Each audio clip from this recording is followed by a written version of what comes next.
নরসিংদীর প্রধান সড়ক এখন মরণফাঁদ, বিপর্যস্ত পৌরবাসীর জীবন। নরসিংদীর পৌর শহরের প্রধান সড়কগুলো এখন মরণফাঁদে পরিণত হয়েছে।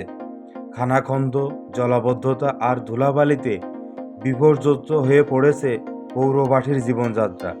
শহরের প্রবেশ মুখ থেকে শুরু করে খাটেহারা, মাহেন্দ্র সাহার মোড়, বাজির মোড় স্টেশন রোড, শাপলা চত্বর মডেল থানা রোড, মালাকার মোড় থেকে ডিসি রোড, ঘোড়াদিয়া, সিনিসপুর, বোয়াইপুর বাইপাস, বেড়িবাঁধ, বাসাইল ও রেজিস্ট্রার অফিস রোড, প্রায় সব সড়কে বেহাল অবস্থা।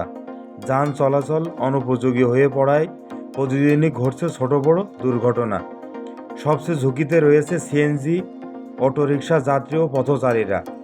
হাটেহারা এলাকার চিত্র যেন যুদ্ধ বিধ্বস্ত কোনো এলাকা।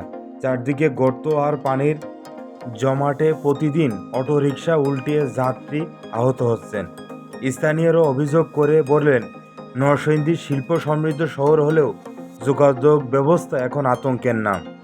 পৌর কর্তৃপক্ষকে বারবার জানালেও কোনো কার্যকর উদ্যোগ নেওয়া হয়নি।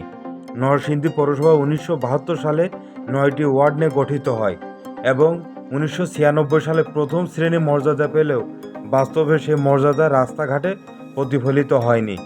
দুর্ঘটনা আর যানজটে অতিষ্ঠ পৌরবাসী বলেছেন, এখন রাস্তায় নামলে আতঙ্ক কাজ করে।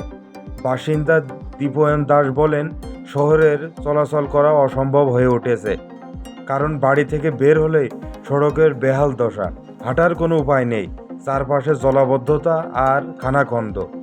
প্রতিদিন ধরে এই অবস্থায় চলছে, কিন্তু সংস্কারের কোনো উদ্যোগ চোখে পড়ছে না।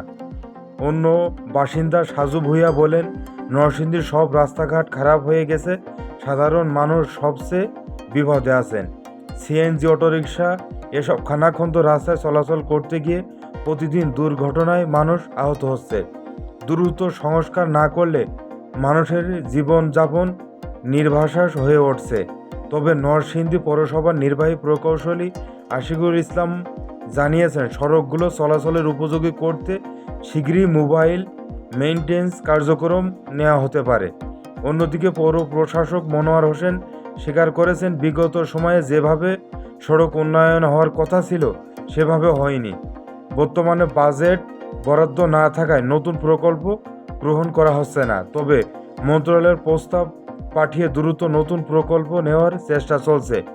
প্রায় 6.5 লাখ মানুষের বসবাস এই নরসিংদী পৌরসভায়। তাদের একটাই দাবি, অবিলম্বে সড়ক সংস্কার করে ভোগান্তি কমানো এবং দুর্ঘটনা রোধে কার্যকর ব্যবস্থা গ্রহণ।